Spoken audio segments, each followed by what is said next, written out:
Anime, Hell's Paradise. The scene opens in an ancient Japanese building during the Edo period.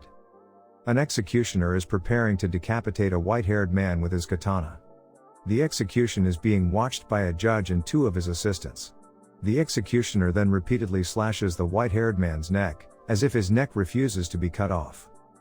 Decapitating someone with one swift blow is not an easy task. The neck has strong bones and over 10 layers of muscles. However, the executioner is having difficulty not because of that. It turns out that the white-haired man is completely unharmed and even breaks the executioner's katana. The scene shifts to a cell where the white-haired man, named Gabimaru, is being interrogated by a woman. Gabimaru is a shinobi from the Iwagakure village who has been killing since he was young. All the inhabitants of Iwagakure have extremely strong bodies, so it's understandable that a normal katana can't cut off his neck. He doesn't even need to use ninjutsu to do it. The next day, Gabimaru is executed again, this time by burning. This method is supposed to be very torturous as it can burn the skin and shrink the muscles from the heat. It can even bend the body and cause broken bones. Most people who are executed by this method die from inhaling too much smoke. Straw has been prepared to increase the fire, and slowly, the flames grow.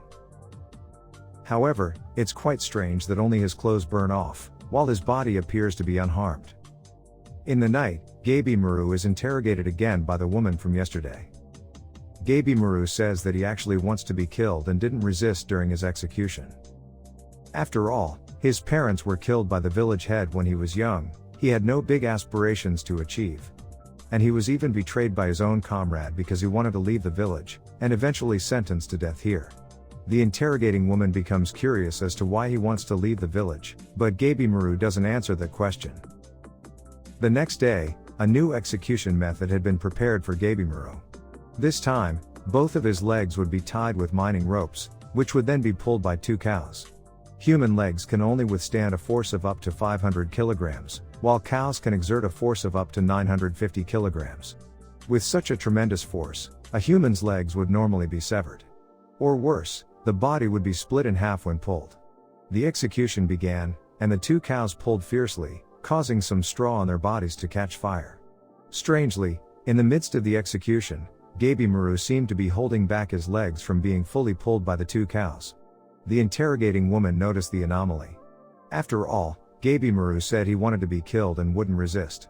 So why was he holding back his legs? The woman became more curious about why Gabimaru wanted to leave his village.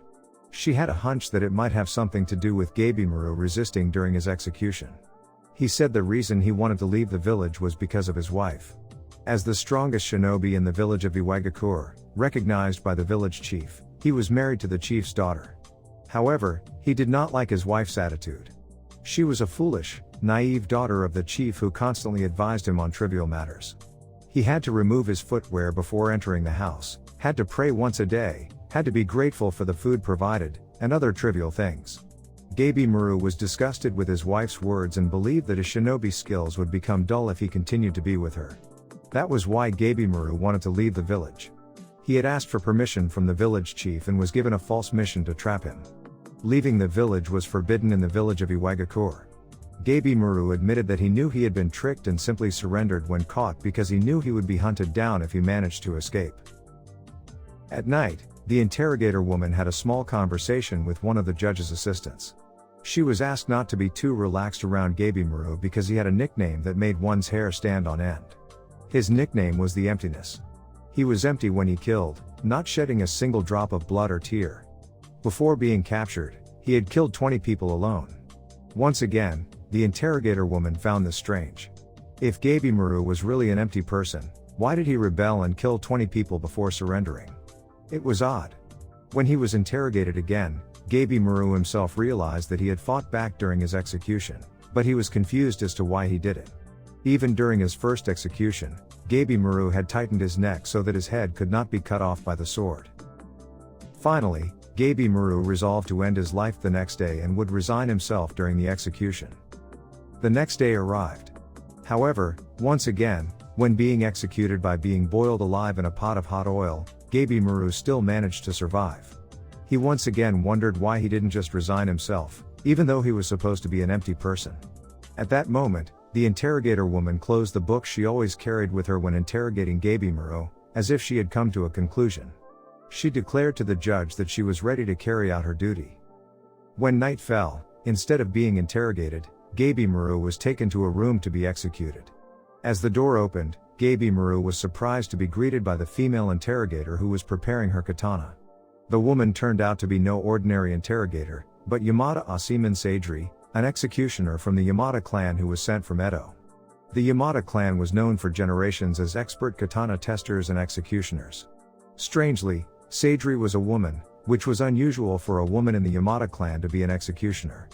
Gabimaru immediately felt threatened knowing that someone from the Yamada clan wanted to kill him. Seidri leapt towards Gabimaru to cut his neck, but Gabimaru dodged the attack. Although he successfully dodged it, his neck was still slightly cut and blood flowed from the wound.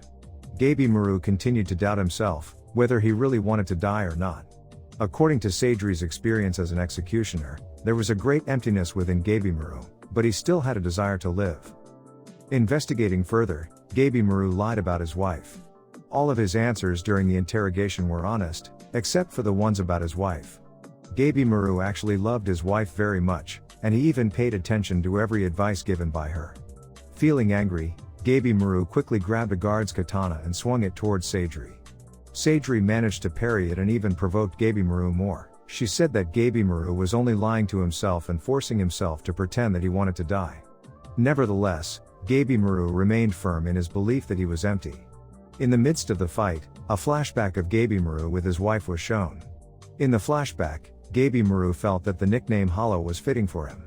His wife denied his statement, saying that Gabimaru was a good person because he was the only one who didn't feel disgusted by the burned scars on her face. The scars were caused by her father, the village chief. Still uncertain, Gabimaru kissed her and his face turned red like a tomato. His wife reassured him, saying that if he could react like that, there was no way he was a hollow person. And it turned out that Gabimaru wanted to leave the village because he didn't want to make a living by killing anymore. He wanted to leave Iwagakure village and live peacefully with his wife. Naively, he asked for permission from the village chief, believing that it would be approved for the sake of his daughter's well-being. However, as Gabimaru had previously mentioned, he was set up. The flashback ends and we return to the scene of the fight between Gabimaru and Seidri, where Gabimaru continues to deny that he is empty. He believes that his naive desire to live a peaceful life with his wife will never be fulfilled. Then suddenly, Seidri hands him a scroll. The content of the scroll is nothing but an official pardon letter from the shogun himself. With the letter, any crime will be forgiven, and the accused will be protected by the shogun. However, there is a condition, of course. Gabimaru must be willing to go to the remote and untamed land in the southwest, called Shinsenkyo. It is said that there is a magical fruit that can give immortality in Shinsenkyo. The shogun once sent 5 search teams to find the magical fruit. Of the 5 teams, only a boat containing a corpse with flowers growing all over his body returned from the search. That is why the shogun ordered that the convicted criminal be sent to that land to die. Whoever successfully brings the fruit of immortality will be forgiven for all their sins. Seidri's actual goal is not to execute Gabimaru, but to recruit him as a candidate. She needs someone who has the ability and strong desire to survive.